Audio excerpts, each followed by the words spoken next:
Quali sono i problemi che certe zone di Mestre hanno in comune con Monfalcone? Più di uno evidentemente, se il sindaco di Monfalcone, Anna Maria Cisint, ha accettato l'invito del coordinamento cittadini quartiere Piave ed è arrivata a Mestre per illustrare come certe questioni siano state affrontate nella sua città.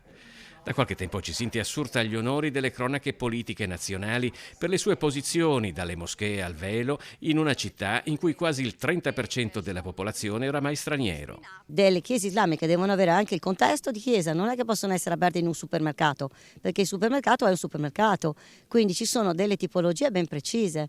I cittadini non possono sovraffollare gli appartamenti se non sono controllati. Una visita per certi versi singolare. È difficile che un sindaco incontri i cittadini di un altro comune senza prima un passaggio istituzionale in municipio. Cisinte lo ha fatto, rispondendo direttamente ad un invito di residenti mestrini. Coordinamento cittadini quartiere Piave tutto fa fuorché guardare i colori politici, per cui chiunque ha delle ottime idee di qualsiasi colore sia è ben accetto. Noi proprio abbiamo escluso completamente la politica dall'essere cittadini, per cui il sindaco di Monfalcone aveva delle motivazioni importanti, per cui noi volevamo sentire da lei delle direttive, delle idee.